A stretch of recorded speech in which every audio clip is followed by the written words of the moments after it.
Okay, so welcome everyone. This is Janice from Nourished by Nature. Janice runs these amazing fermentation workshops in Glasgow all the time, and they're always completely sold out. So I'm absolutely delighted to have her here for today's Fermentation Friday in the Gut Health Club. I'm Mary, I'm a nutritional therapist, and I hope that you get some great takeaways from Janice today. She is a complete expert and a real pro when it comes to ferments. So don't be shy, ask her any questions you might have. And yeah, Janice, over to you. Thank you very much, Mary. Thank you very much for inviting me to share some fermented stuff with everyone. As you say, I'm actually quite obsessed by fermenting things. I've been fermenting things for, I don't know, about 10 years now, before it was cool and trendy and everyone knew the importance of gut health and fermented veggies for, you know, keeping you well with all the probiotic benefits. So yeah, now I literally just pretty much ferment everything, which I guess that makes me a bit of an expert because I've just been doing it for such a long time. One of the wonderful things about fermenting food is it is actually the best way to preserve food, and that was traditionally the way that everyone preserved their harvest. You know, you would bring it in and preserve it in a salt brine, and what that would do would keep it absolutely fine for months. The amazing thing is when you ferment something, you end up with something that is better than you started with. So I mean, if you get things like peas, for example, they're harvested and frozen, which is great. So you have most of the vitamin and everything intact. You don't have anything extra. When you take any kind of vegetables, like a carrot or something, and you ferment it in a salt brine, what happens is the vitamin C content shoots up by a huge amount. Yeah, there's loads of lactobacillus bacteria, which start to do all sorts of things. And essentially, when you ferment something, the lactobacillus bacteria on the vegetables actually start to break things down. So fermented foods are literally pre-digested.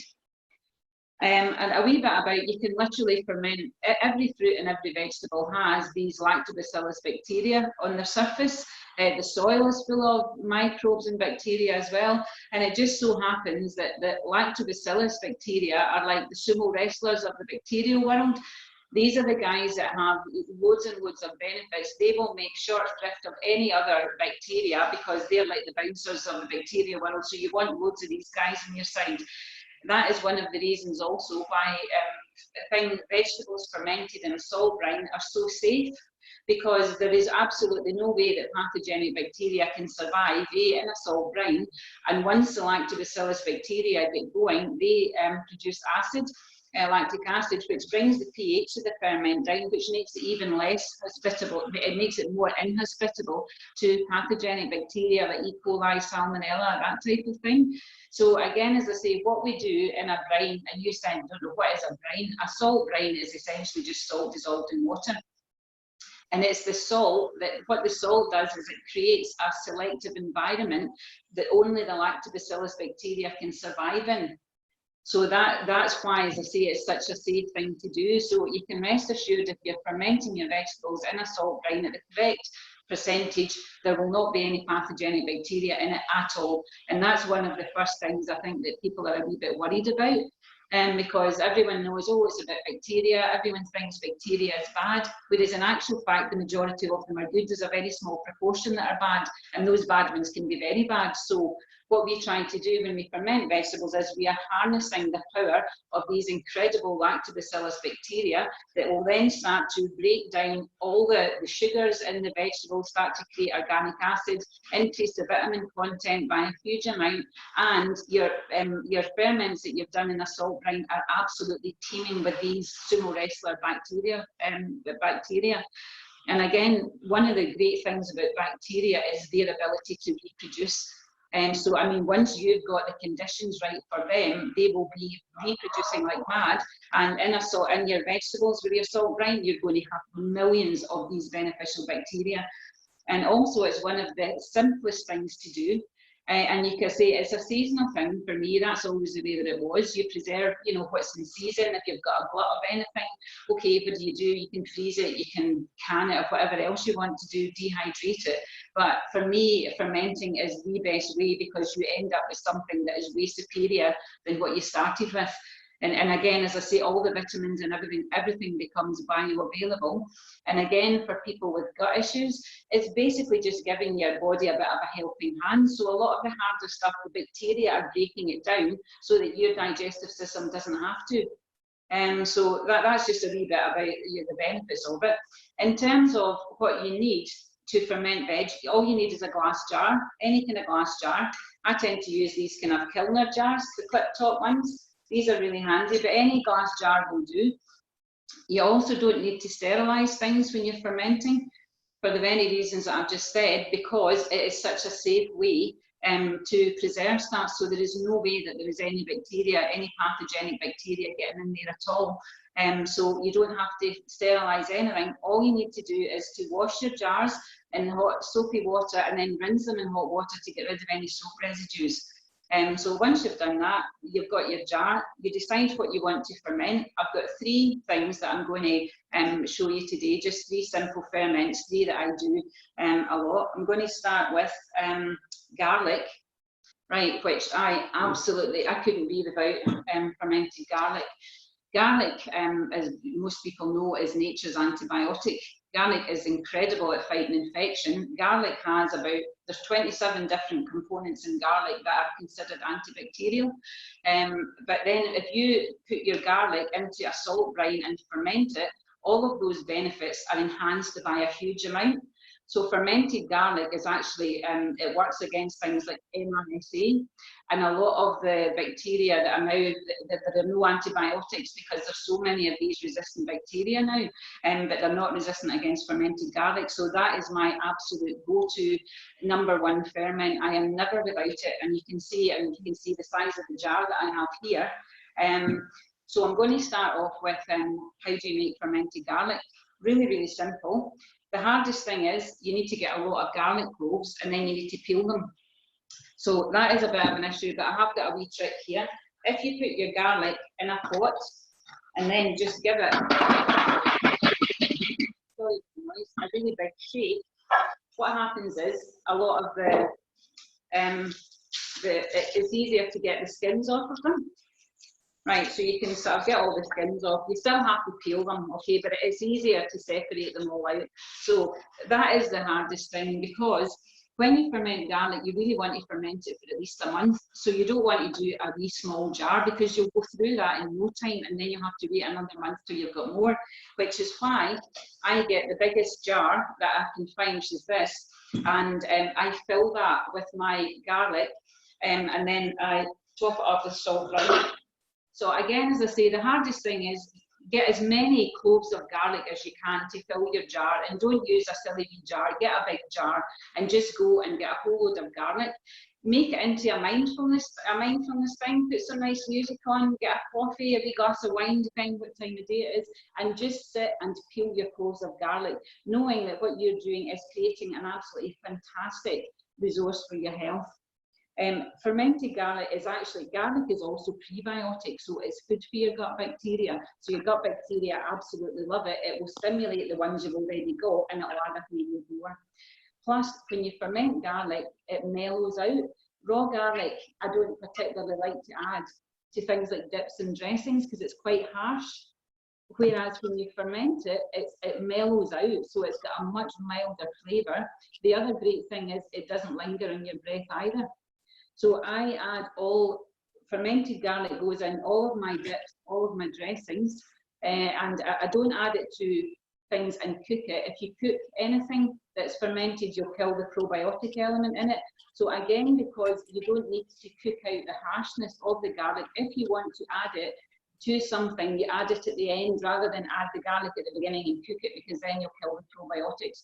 So as I say, it doesn't get any simpler than fermenting garlic. You need your glass jar, you need your garlic, you have to peel it, fill your jar up, not right to the top, fill it to about here, and then all you need to do is to make up a 2% brine solution, which I'll just show you. I forgot to mention the salt, right? I tend to use the Himalayan pink salt. Himalayan pink salt has about 80 different sort of trace minerals in it as well. So don't use table salt, because table salt is just sodium chloride, and it usually has additives and anti-caking agents, and it's just sodium. And as we know, we've got way more than enough sodium in our diets. It's all the other minerals that we're sort of short of. So any natural salt is fine. You want to use a fine salt, not a coarse salt. So this is Himalayan pink salt.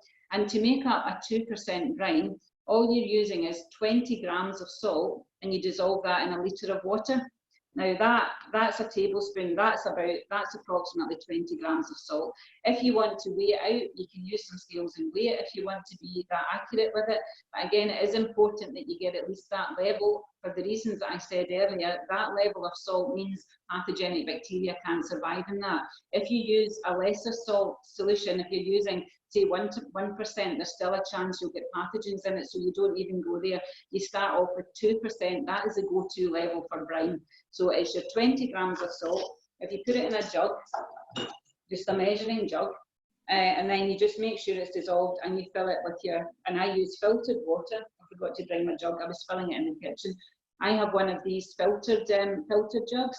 You can buy them anywhere, and you buy them for £10 from Home Bargains, any of the supermarkets. And what that will do is it will take the chlorine out of the tap water, bearing in mind that what we're trying to do is to encourage these lactobacillus bacteria, and chloride is antibacterial, so we don't want to kill the bacteria that we're trying to harness. If you don't have a filtered jug, what you can do is you can put your water in a big jug and leave it overnight, and the chlorine will evaporate off, and then you can use it the next day. But I wouldn't just use water straight from the tap if you have a filtered jug. And if you don't have one, it's actually a bit well worth it to get one, because they cost literally £10. And it just means then you get peace of mind that you're not adding anything that's going to disrupt your ferment. So all I have here is, as I say, 20 grams of salt, which is roughly slightly rounded tablespoon, dissolved in a litre of filtered water from the jug. So again, to go back to your garlic, all you do is get your jar, whatever size you're going to have, get your jar. And I'm not going to sit and fill all this with garlic, I'm just trying to get the idea. You just make sure, you have to, as I say, just make sure your garlic is peeled. You have to peel it individually, and it does take a bit of time, but I can guarantee you that it's going to be one of the best things for your health. And as I said, garlic is nature's antibiotic. Once you ferment it, it takes all the benefits to a massive level. And now, at any time, really, we need to be focusing and supporting and boosting our immunity, and there's no better way to do it than with garlic. And also, garlic is one of the most versatile things. You know, you can add it to everything. Again, as I say, in the summer, if you're doing salads, if you're making dips, if you're doing dressings, you just add, and fermented garlic just tastes much better. So, I mean, I just add that to all of my things. So that is a fantastic one to start with. So I would suggest to everyone to start with garlic, and don't, as I said, use a small jar. This one is actually, I don't know if you can see it. You can see that the brines are totally different colour in this one. This is the remainder of one that I started last year. So that's been actually fermenting for a year in the cupboard. And because garlic is so powerful, I don't actually bother putting that into the fridge. I just leave it fermenting, and it stays in my fermenting cupboard. Because it's such a powerful antibiotic, there is no way that you will get mold or anything else in it. And that, as I say, that's been fermenting since December in the cupboard, and I just use it, and I'll transfer it into a smaller jar and just use it. So again, as I say, that is an absolute key item in my sort of, you know, the ferments that I use. Another thing I wanted to quickly mention is occasionally when you ferment garlic, you'll get some of the cloves that might turn blue or a sort of turquoise colour. And generally, as I said, people tend to think, oh no, it's got mould on it. You never get mould in the middle of a ferment. If you get blue or turquoise cloves, that's actually a positive sign. I think in Chinese medicine that means prosperity. So if you get turquoise cloves, that is perfectly fine. It's just the allicin, the compounds in the garlic, sometimes react with the salt brine, and you get a turquoise, which is actually rather lovely, to be honest. So do not be concerned if you ferment your garlic and you end up with blue or turquoise cloves throughout it. It is absolutely fine. And again, as I say, it's actually quite a good sign if that happens. That's a good thing. So I would recommend that everybody goes and gets some garlic and starts to do that. And as I say, really is you want to really let that ferment at room temperature for at least a month. But what, as I say, I have discovered is it's so powerful, I just leave it now at room temperature. Any of my other ferments would go in the fridge. Once I've fermented them for a length of time, they go in the fridge and that slows the fermentation down. But for garlic, and I also have garlic and raw honey that I've had for 1.5 years in the cupboard, and that's a fantastic thing for throat infections, or if you're just feeling a bit unwell. So that this is my medicine cupboard, if you like. That's my ferments. I use them if I don't feel well or anything. So yeah, it works for that. So that's garlic. Can I just ask, like, how do you know whether you leave the lid on or the lid off? This was a question that somebody asked me on Instagram. She was wondering, is there a general rule of thumb? Like, how do you know if they need oxygen or not? Oh, no, absolutely. No, you keep oxygen out. Again, what we're doing, lactobacillus, it's an anaerobic fermentation. You don't want oxygen. If you get oxygen in there, you've got a chance of getting mold in your ferment, and pathogens will get in. As the reason I've said is that these lactobacillus thrive in that salt solution. That there is no oxygen in that solution. That's what keeps everything, fresh and vibrant and alive, and keep them all going. If you have oxygen coming in, you'll definitely, without a doubt, you will get mold in your ferment, and you have to throw it out. What about, how is it different with kefir? Because when we did the kefir workshop, I just keep a muslin cloth over it. Yeah. I don't tie it. Kefir works either or. And again, someone was asking me about kombucha. Kombucha it's aerobic. You need oxygen, so you have to put a cloth and just to cover it to keep flies and things. And kefir, you can do it either way. I do it at room temperature with a cloth. If I want to slow it down, I'll do it in the fridge and just put the lid on. It can work either way. But absolutely, without a doubt, vegetable ferments, they are anaerobic. You do not want oxygen in at all. Okay. So you have to keep, that's why these lids, these clip top jars work extremely well, because once you've got your ferment in there with your brine and you've weighted it down, you can totally clip it shut. And it means then any of the brine that is going to be displaced can get out through that rubber seal, and you don't need to open it. Because once you have your ferment in your jar, if you open it every day, to every time you open it, you're letting oxygen in and you're increasing your chance of getting mold in your ferment. So vegetable ferments are always anaerobic. So don't burp it every day. No, absolutely not. Again, if you do that, you're opening it, you're letting oxygen in, and you don't have to. I'm going to show you when I'm moving on to carrots and things, you don't have to do that. Because as I say, if you use, that's why I use these clip top jars with the rubber seal, because you can totally seal them shut, and any brine or any gas can escape out of the rubber seal. Okay. And again, if you have a glass that you can see what's happening, you can see if you're going to have bubbling, you can see, you don't need to open it.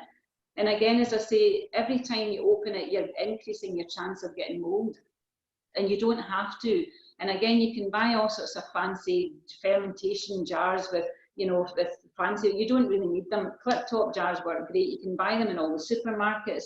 IKEA has, everywhere has them. And that is the way that I've been doing my ferments for the last 4 or 5 years. I've also got a big fermenting pot, but that's for a huge amount of sauerkraut, so not everyone's going to do that. So yeah, absolutely, you do not want oxygen in your ferment. The wee mantra actually for fermenting veggies is under the brine and all is fine. So you have to keep your vegetables underneath that brine layer. As long as they're underneath there, they will be absolutely fine and they will be fermenting away great. As soon as you've got them sticking out of that brine, you've got oxygen in, they'll get mold.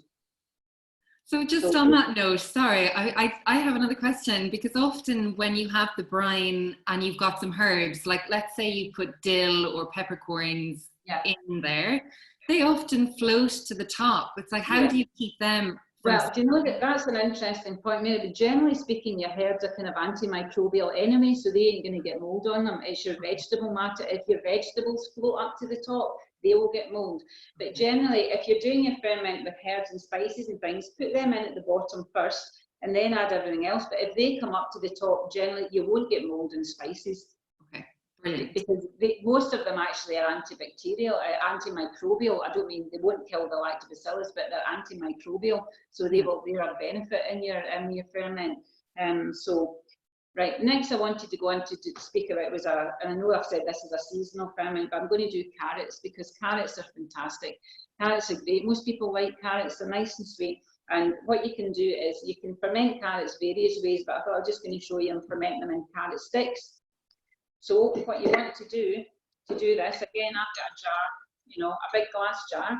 What you want to do to ferment your carrots, and again, you don't have to wash, scrub, clean things. If you've got organic carrots, which these are, they're fine. If they've got bits of dirt or whatever on them, absolutely wash it off. But you don't peel and don't scrub because you've got a lot of beneficial bacteria on the surface of them. So what you want to do for carrots is just cut them. You can see I've cut them into fairly big sort of sticks. And what I'm doing is I've got the jar. Can you see that? I put the jar on its side. So I've cut all my carrot sticks up, and what I'm doing is I'm just going to pack them all in as tightly as I possibly can. And what you want to do, if you pack them in really tightly, they'll all be so tight that they will stay underneath the brine and they shouldn't float up to the surface. And it's easier to do that if you put it on its side.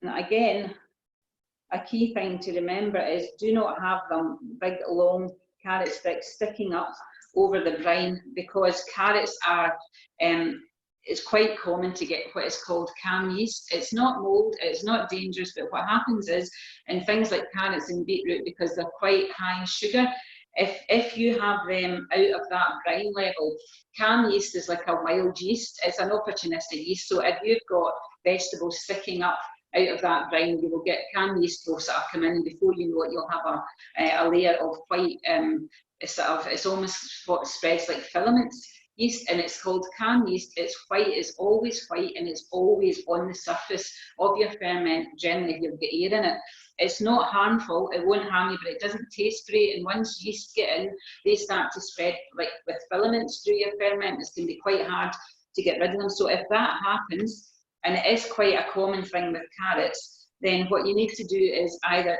get your ferment, if you've been fermenting it for a week or more and you think it's okay to eat it, just try and get as much of the cam yeast off as you can. If you've got bits of carrot that are sticking up that have got white cam yeast on top, just cut them off and just eat your ferment sooner rather than later. So what I've done here is, can you see in that jar, this is a good size of jar because it's got a bit of a shoulder on it. So if you cut your carrot sticks, and you can try, can you see that? You can press them all down. That one's sticking up a wee bit too much. So if you've got them sticking up too much, if you try and press them all down and keep them underneath that. Right, that looks okay. So you can see the majority of them are underneath the shoulder of the jar, right? They're all to it here. So all I need to do now with that is pour my ready-made 2% salt brine over it.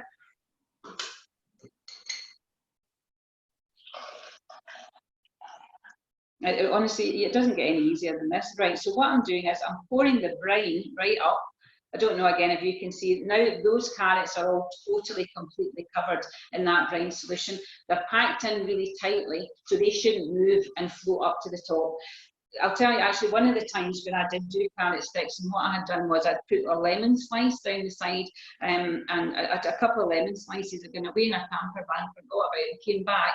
The lemon slices had worked their way up to the top and were sitting at the top of the jar out of the brine and were totally covered in mould. Well, not mould, cam yeast. But anyway, as I say, it happens to the best of us. So if you do some carrots and you get that cam yeast, don't think you can't do it, you failed. It happens to the best of us.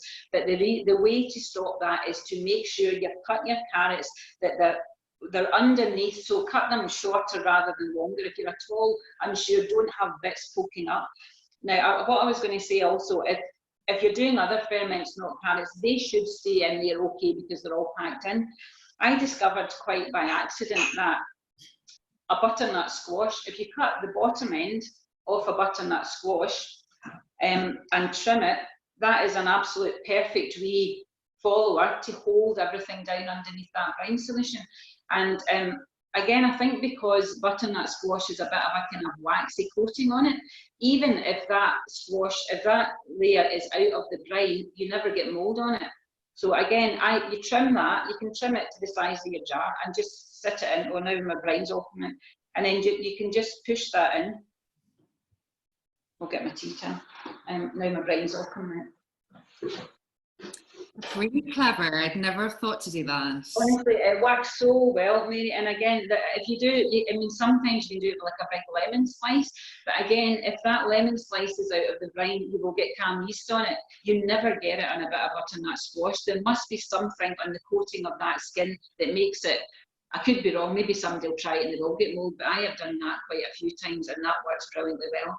The other thing that you can do. So you want to do, again, as I say, with carrots, it's not quite so important because they are packed in really tightly, so they shouldn't come up. If you're doing your garlic and you've got your garlic chipper there, what you want to do is to put something to hold them down.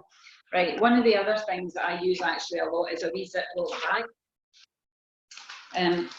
That's a smaller one. Right, these ones are from IKEA. What you can do with your ferment is you just open the bag, and I know people are not particularly happy with plastic, but it's only as long as your ferments are fermenting for it. And sometimes if you just scrunch the bag up and push the bag in the top, that's enough to keep everything underneath. What you can then do is, if you want, you can fill the bag up with some of your extra brine, and that will keep everything in. So various things you can do. The other thing that people use to weight down their vegetables is, again, as I say, if we go back to that wee mantra, under the brine and all is fine, you have to keep all of your vegetables underneath that brine layer. And as I say, if you don't, they will float up, and I can guarantee you'll get white calm yeast on them. Or worse, you'll get mold. The molds are generally coloured like green or blue. If you get any molds like that, then you need to bin your ferment and absolutely do not risk eating it at all. If you just get the filaments in the white calm yeast, as I said, it's not harmful. It doesn't taste great because it's a wild yeast. It tastes a bit yeasty, and it will end up all through your ferment. So it's a bit unfortunate, but all is not lost. If you do get that, you just make sure you cut the bits off and you just eat your ferment sooner rather than later. So that's a nifty wee idea with the butternut squash. What did you use for a weight for the garlic? I missed that. Did you put a weight in that one? Garlic now is actually all weighted down fine. What I would do with the garlic is just put a Ziploc bag. What you can do, if you've got a large jar like that one, you can a Ziploc bag and put one of these wee glass food pots in it. Okay. These work really well, and then that's like that will sort of go in this up and just hold everything down. The other things that work really well is, I've got actually very fortunate, I have a grapevine in the garden, so the grape leaves are fantastic. In the summer, if you grow nasturtium leaves are fantastic because they're also antimicrobial, so they will stop mold growing in the top. And again, if you grow nasturtiums, they grow like mad, so you can, just put your nasturtium leaf in the top. If you're doing something like a sauerkraut, you always have a cabbage leaf, and you would trim the cabbage leaf and use that, so not everybody, you're not always going to have a cabbage if you're doing a vegetable ferment. So these are just other things, but it is essential that you make sure everything is weighed down. But again, as I said, when you're doing the carrots, they kind of hold themselves down because you cram them in really, really tight. That's why it's easier to put the jar on its side and just pack them all in. So what I would do with that then is I would either, as I say, I'm not going to bother putting butternut squash, I'll keep that for something else. You just clip your jar shut, and I've filled it up with brine pretty much to the top, so there's hardly any oxygen. I've clipped that shut. What you then do is put that on a wee plate, because you will find that the brine will start to change colour, it'll go a bit cloudy. It's really interesting to watch, because that's when you know things are working. If you give it a wee shake, you'll sometimes see bubbles, going up, fermentation bubbles, which is great, and eventually, as I say, your brine will change from clear to cloudy. Now, again, what you want to do is to leave your ferments at sort of room temperature. Don't put them in the sun, don't put them somewhere hot. I have a cupboard in the kitchen, and that's my fermented cupboard, and I just put them in there, or put them on your kitchen worktop. You want to keep an eye on them, and again, you can keep an eye. You can see in these glass jars, you can look through and you can check everything's okay. You don't need to open it every day and look in it. And as I say, if you do that, you're just increasing your chance, of getting mold, or of getting, because again, there's spores in the air, and the chances are they might land. So again, as I say, you don't have to do that. You just make sure you've got everything in. You've either weighted it down with a wee bag, a bit of butternut squash or something, or you've crammed the carrot sticks in so tightly that they're not going to move. Then what I would do with that is put a label on it with the dates when you've done them. And I tend to ferment carrot sticks for about 2 weeks. And then when you end up, they'll still stay nice and crisp. So you'll get like lovely, crispy, fantastic carrot sticks that are probiotic, that'll be really high in vitamin C, that'll, you know, have all sorts of other benefits. And I serve them with my dips, fermented dips with my fermented garlic in it. So that's like a double thing, and that's a really simple thing. Kids like these as well. The other thing to say is if you only leave them for a week or so, you'll just have salty carrot sticks. So you really kind of need to leave them a couple of weeks. My carrot sticks are quite thick, that's why I leave them 2 weeks. You can leave them 3 weeks. And again, that's just a personal matter of taste. The longer you leave them, the more sour they'll become. Okay. But if you want to have them nice and crisp, then I'd say about 2 weeks for your carrot sticks. So that's carrots. Somebody's asking, Sarah's asking, when do you know you don't need the weight anymore for the garlic? Well, I mean, if you've got, these have actually just been, they're just all underneath the same. So I just took the plastic bag out and they've been fine. You can see, and again, because these have been fermenting since December, I mean, that's just the most powerful thing. There's never been any sign of anything, mold or otherwise in that. But again, you can just leave your, you know, you can just leave your weight in. If you want to, as I say, with garlic, also if you're putting something like a cabbage leaf in, you also need to make sure that that cabbage leaf is covered in brine. So if you're going to put something like a cabbage leaf or a leaf that again is still, you know, plant matter, then that leaf has to be totally under the brine, unless you're going to use the bottom end of a butternut squash, which doesn't seem to get mold on it because, as I say, of the waxy coating. And again, as I say, if you're only going to be fermenting things like carrots or asparagus or something for a couple of weeks, a wee plastic bag is fine. You just take the wee plastic bag out when you put it in the fridge when it's finished fermenting. You know, so it's not really an issue, but you do definitely need to have something in there to weigh it down. As I say, the wee goo pots work quite well too, depending on the size of your jar. If you only have a small jar, then if you're going to put that in, it means you can only get your ferment in about that much of the jar, because you've got to cram that in the top as well. So anything will do. You can buy fermentation weights, you know, that are bits of glass that will fit in your jar. Anything, if you've got a big pebble or something that will fit in, it's just something to hold it down. And it's better if it's something that's in there like glass or a big pebble, because mold won't grow in that. It's only if you're using, you know, like a big slice of lemon or something, you might get mold in that because it's still plant matter. So, but again, as I say, you can generally see, take it out, take your weight out when you transfer it to the fridge. So again, what I'll do with my carrot sticks is I will leave them to ferment at room temperature in my kitchen for probably 2 weeks, possibly. I'll try them at 2 weeks, and then if I think, yeah, okay, they're fermented enough for my taste, I will then just put them straight into the fridge. And once you put them into the fridge, that slows down the fermentation, and you can keep them then for months. Gorgeous. Right. So, right, the next thing I wanted to speak to you about, again, as I say, because fermenting stuff for me is a seasonal thing. It's a joy to, when different things come in, you know, to think, okay, that's an interesting thing that I can try. And again, it's all about increasing diversity for your gut bacteria. And the best way to do that is to eat seasonal fruit and veg and mix it up a wee bit, rather than just have the same things. You know, people, oh, I eat 5 a day, but I eat carrots, broccoli, potatoes, onion, tomatoes, same 5. So it's like, no, you need a hell of a lot more than that. So the next thing I want to talk to you about is asparagus, one of my absolute favourite things. I love asparagus, and I also love the fact that you don't get it all year round. It's a seasonal thing to be enjoyed when it's in season. So it's in the shops now, the UK asparagus. So I'm going to show you one. This is one actually I did a couple of months ago. Now you can see I've got a very big long jar here, which is very handy for doing asparagus if you get big long asparagus, because you can put it in and then fill it up, right? But it's not so handy when you want to transfer it to your fridge, so then you need to sort of put it into a different jar. So this is just asparagus that I fermented a couple of months ago. The same brine, 2% brine, exactly the same. But what I've done with asparagus has got a lovely delicate flavour. So what I did was I've added some lemon, a couple of slices of lemon. I've added a couple of cloves of garlic, and I added some thyme. I had some thyme from the garden, and a couple of bay leaves. And again, what you need to think about, once you've got your salt right, you just make the brine up. You have a think what else would go well with that particular type of food, and then you can just add those flavours. You know, because again, as you said, you can add things like chilies, chili flakes, lemons, bay leaves, onions, all sorts of things, but think about what goes well with what you're fermenting. Again, with the carrot sticks, you can add slices of lemon, you can add garlic, you can add ginger, you know, if you want. But again, I quite like just the plain ones to dip into dips and whatever. So this is my asparagus. And again, I've been using that on, if we make risotto, love risotto and have asparagus with that. I have it on salads. I make potato salad with a gorgeous sort of like pepper dressing with probiotic garlic, and you know, I chop up asparagus or whatever other ferments that I have lying about.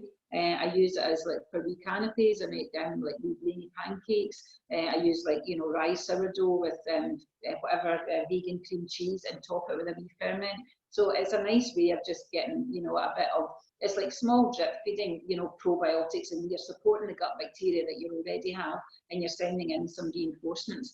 And again, all the vegetables, they're all prebiotic as well, so they're all going to feed the bacteria in your gut too.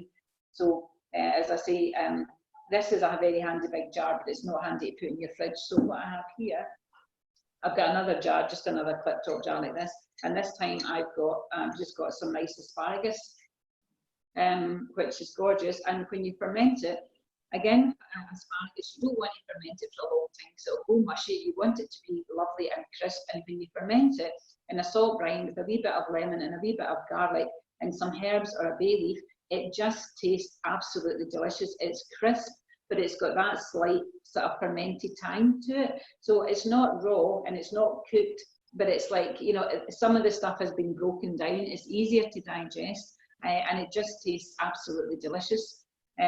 So again, similar to the carrots, you want to get yourself some asparagus. I've just been putting it, again, you have to just cram it in.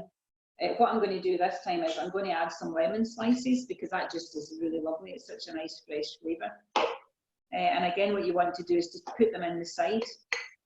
And ferments actually look so nice in your kitchen as well. If you've got them, they're a real talking point. Oh, that's really interesting. What is that? You know, so it's fun. You can make them look so nice. So again, it's not any particular recipe. This is just what I've tried, and it worked really well for me, and I really enjoyed it. The key thing is you get your 2% brine, and you just pour it over whatever vegetables you choose to ferment. So it smells so nice and fresh, that then. So if you've got lemon thyme in your garden, that's gorgeous in that as well. I actually have so many bay leaves. I've got a massive bay leaf tree, and if you put, bay leaves are fantastic because they contain tannins, which will keep your ferments nice and crisp, stops them going mushy, which might work with your cucumbers, maybe, but you need probably loads of bay leaves. So bay leaves, again, as I say, I just put in 2 or 3. And again, if you put the garlic is such an incredible thing for your health. I tend to put a clove of garlic at 1 or 2 in most things that I'm doing, because again, it's going to add that lovely subtle garlic flavour and loads more probiotics. So again, what I'm doing is I'm just going to put in a few bay leaves. If I had some lemon thyme, I would put that in. I don't have any at the moment. So I've got bay leaves, I've got some lemon, and I'm going to just bash a couple of bits of garlic. If you're just putting garlic in to flavour your brine, you don't need to bother peeling it, because you've got a lot of benefits in the skin. It's just if you're peeling it to use in your cooking, then you want to peel them first just for convenience. But what I do is just put a couple in, and you can bash them, just bash them a wee bit. And just put them in. Again, if you want to, you can put some peppercorns in or whatever else, but again, I just want to keep this really nice and simple and fresh. So I'm going to put my garlic in. I'll need to make up some more brine. And what I'm going to do, again, you can see I've trimmed these all down so that they're kind of like underneath. There's one that's sticking up. I'll cut that in. And I cut it off from the bottom. You can put all the wee bits that you cut off back in the jar and still use them, just don't have them sticking up. And this is a fairly fast ferment. I would just ferment this for between 7 and 10 days, because I want it to taste lovely and fresh and vibrant and delicious. So I wouldn't ferment that any longer than that. Do you discard the woody bits of the asparagus? You can cut off, yeah, you can cut the woody bit off, yeah. Yeah, just trim it off at the bottom. But again, as I say, when you ferment things, it doesn't cook them, but it pre-digests them, so it just makes them, they don't taste raw, but they don't taste cooked either. So what I'm going to do is I'll need to go and make up a bit more salt. So I'm going to fill that. You can see that is not full. So if I try to ferment that with all those bits sticking up, they'd be covered in white candles before I do it. So what I'm going to do is I'll make up some more salt brine and just top that up. In fact, I'll leave it just now because I don't want to leave and then have to come back. So again, if I'm going to make up more salt brine, I'm going to just do That's about 20 grams. It's just a slightly rounded tablespoon. And if you have a wee bit more than 2, that's fine. If you're doing things like beetroot, because they're quite high in sugar, they're quite sugary, sometimes you need to add a bit more salt. And again, it's just to balance out. If you've got more sugar, you know, you tend to get more canned yeast and things with high sugar. That's why sometimes with carrots and with beetroot as well, you know, you can get that because it's quite a high sugary vegetable. So what I'll need to do is go and get my jar, but you can see the idea. So what I would do with that is, okay, they're not crammed in as tightly as the carrot sticks, so I will then need to put something on the top of that to weigh that down. So I can either put in my nifty butternut squash, which will just fit perfectly once I've topped that up with brine. And if I close that over, that is absolutely perfect. I'll need to go and fill that up, but I'm not going to go and do it just now. And then I've got some gorgeous asparagus with some lovely light herbs, and that's just going to sit and ferment for, to say, 7 to 10 days. And then once that's ready, I'll take the butternut squash out, try one, and think if you like it, that's perfect. Then you would then put it in your fridge. If you think, oh well, actually it could do with leaving it a wee bit longer, it's totally fine. You just put everything back together again and leave it for another few days. And again, as I say, with the brine ferments and things like asparagus, you don't want them to be really soft and mushy, and that's what happens the longer you ferment them. They also become more sour, so you just want to have that beautiful kind of like sour tang that I am actually totally addicted to. I am addicted to sauerkraut and fermented things. It changes your taste buds and you start to crave stuff like this. It really does, in quite a wonderful way, because it's actually your gut microbes sending messages to your brain to tell you to go and eat their food source, which is what all this is. So it's very clever, the world of microbes. It's a magical world indeed. So that's my asparagus. And as I say, really, if you've got a glass jar and you've got some vegetables and you've got some salt and some water, you can ferment any combination of things you like. Other ones that I do a lot are radish bombs, tiny wee, the pink radishes, absolutely love them. Put chili in them, some a bay leaf, some lemon, some spring onions, some pickling spice. You know, so you can mix things up a wee bit and just try different things. But the key thing is get your brine level right. So it's 2%. So if you don't have a great big jar, you might want to just make up 500 mils. That's just 10 grams of salt, which is roughly 2 teaspoons. But again, if you're bothered about it, then if you've got some scales, just weigh it out so that you know you're okay with it. But again, as I say, I'm a scientist to background. I'm a bit like to do things right. But in terms of fermenting things, I don't think hundreds of years ago people were down in their cellars thinking I need to go and find my scales to measure how much salt to put in that. They did it by taste and by knowledge and by knowing. But again, as I say, really, you do need to make sure you have, you know, the right level of salt. And the reason for that is to prevent so that pathogenic bacteria can't survive in that salt brine. And we're just creating a wee selective environment for the lactobacillus bacteria, and they're the ones that can survive. And they will then start to progress, you know, they will replicate like mad. They'll bring the pH down and makes it even less chance that you're going to get any pathogens.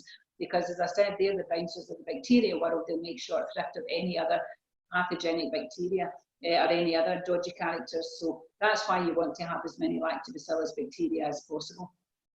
And as I say, fermented veggies, that is one of the best ways. And also we were talking about buying ferments and things in the shops. Generally speaking, if you're buying, I mean, things like pickles, I absolutely love gherkins, I love them, but they don't have probiotic benefits because the vinegar is added, and a pickle is different to a ferment. And as you said as well, Mary, if you ferment in a salt brine, you have live and active probiotic bacteria, loads of them. That will benefit your health. If you're just pickling things and you're heating them up in vinegar, there is no probiotic benefits at all. Okay, they still taste good and you've still got fibre because you've still got the vegetables, but in terms of if you're trying to make a better choice, a simple salt brine ferment is the best choice you can make. Because as I've said, what you do is you start off with something that is good, you ferment that in a salt brine, you get something that's fantastic. It literally transforms foods into superfoods. That's what it does. And as I say, the world of microbes is an amazing and fascinating one. And there is no time like now for people to start to think, okay, how can I support my own health? So many people with gut problems, health issues, autoimmune disease, all of it. And now, as I say, we really all need to be making sure that our immunity is as strong as it can be. And this is one of the best ways of actually supporting your body to do the job it's meant to do, which is keeping us all well. So important. I wanted to check The other question I had was going back to the garlic again, and that is like, once it's ready, can you use the liquid, or is that Yes, just oh really yes, oh salty? absolutely, brilliant question. Absolutely, that brine will be teeming with probiotic bacteria. I use all the brines from my ferments for other things. In fact, see that the brine from these spicy radish bombs, I just drink that as a gut shot. It is absolutely delicious. I put it into my dressings, I put it into my dips. If you feel unwell or anything, if you just have, like a shot of your brine from some fermented veggies, that's going to totally, give you a massive kickstart and sort your gut out. So absolutely do not, especially not the garlic, because that garlic brine is going to be absolutely amazing in dips and dressings and stuff. It's going to be packed with flavour. The other thing is, with the whole FODMAP thing, a lot of people can't eat garlic. I think fermented garlic, I'm not 100% sure, but I think people that are, have an issue with garlic, I think if you ferment the garlic, they're okay with the brine. They should be, yeah, because they're not Yeah. getting And the that's going FODMAP. to have tons of benefits in it as well, and incredible flavour. So again, as I say, absolutely use the brine, because that's going to have tons of good stuff. Even as I say, if you're just going to stir it into like a soup or something just before you serve it, if you've got extra brine, just put in, a tablespoon or so of brine. And as I said, okay, if you cook anything with probiotics, you'll kill them. But if you're just putting them on something that's warm to serve, then you'll still have some of the benefits. But even if you do kill off some of them, dead bacteria still have benefits for your health. And there's been research to show, that that's the case as well. So yeah, absolutely use it. Okay, and Jude is asking, how about cucumber after the mention of gherkin? Oh, that's a hard one. Don't do cucumber. No, cucumbers are actually really difficult, and especially if you're just buying the cucumbers that we have, they're just water. When you put the salt in, the water draws all the water out, you just end up with mush. Pickling cucumbers are a specific variety of cucumbers. They're tiny wee cucumbers, and they are perfect for pickling. Fermenting cucumbers is the hardest one. I wouldn't even try it. Try something else. Any firm veg, cauliflower, and you can do cauliflower, butternut squash, anything that's firm, that you can do together, or you can make up a beautiful medley of different, veg, which just looks incredible. You can have carrots, cauliflower, you can have green beans, you can have broccoli, radishes, bits of red onion, spring onion, herbs, garlic.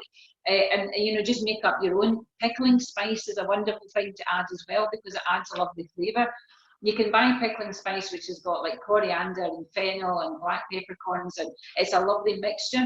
And I add that to my like spicy radish bombs and whatever. You can add chili if you like chili flakes. You can add to give you a wee bit of heat. So there is no end to what you can actually do. And again, to go back, all you need is a glass jar. You need some salt. You need your veggies. Preferably buy veggie. If you can grow your own veggies, that is the best option. You go and ferment your own. If you can buy organic, that's fantastic. If you can't get organic, go for locally grown. So don't buy stuff that's flown halfway across the world. Try and get locally grown. And again, don't peel things. There's absolutely no need. You just, if there's dirt or whatever on them, give them a rinse. But again, as I say, once they're in that brine, then the lactobacillus bacteria would make short work of anything that's dodgy on your vegetables. We had that conversation about cucumber just before this recording started, because I foolishly, well, not foolishly, but I thought I would give fermented cucumbers a shot, and they just turn completely mushy. It doesn't smell very good. Yeah, I think as well, because it was so warm in the last few days, they just fermented really, really quickly. Yeah. So yeah, I wouldn't repeat that.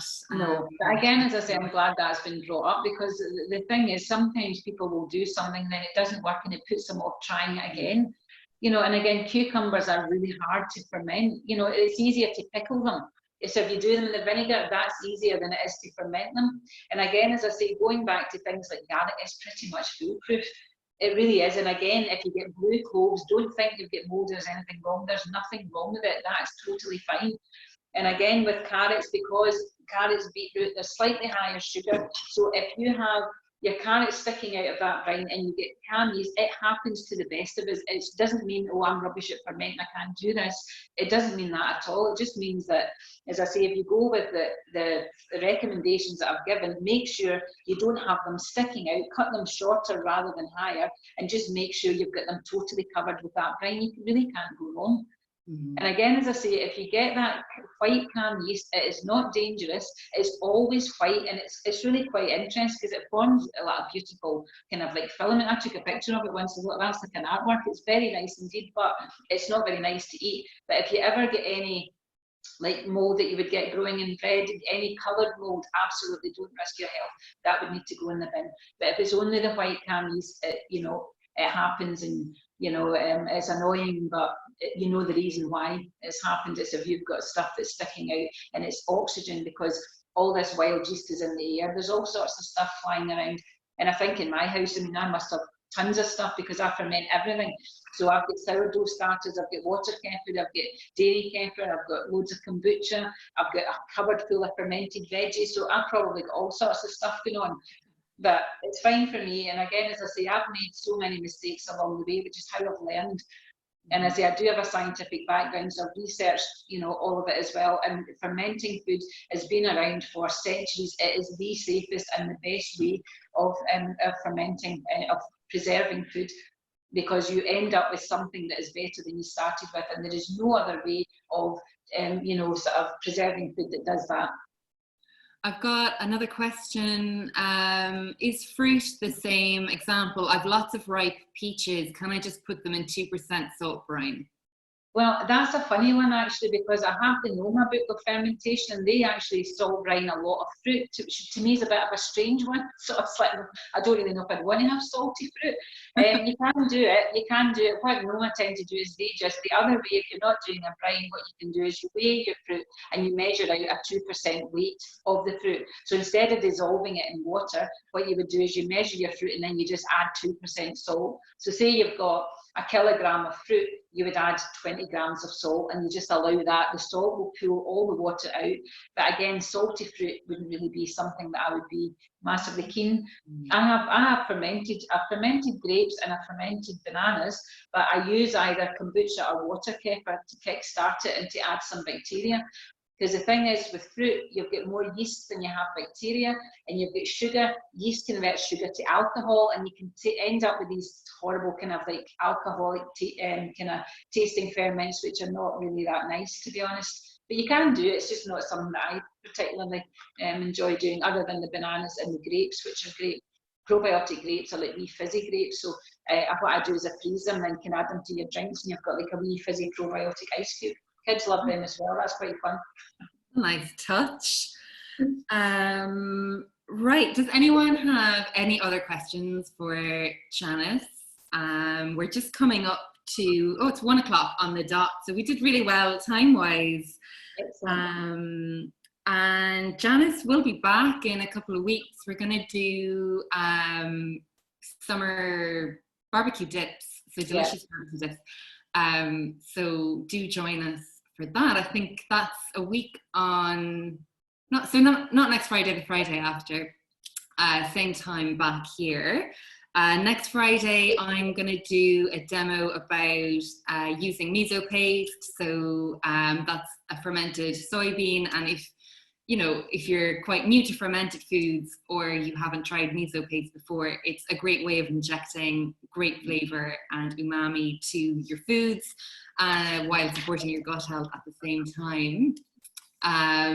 So if there's any other questions, what I'm going to do, I'm actually going to stop the recording, and if anybody wants to come and chat to Janice, we can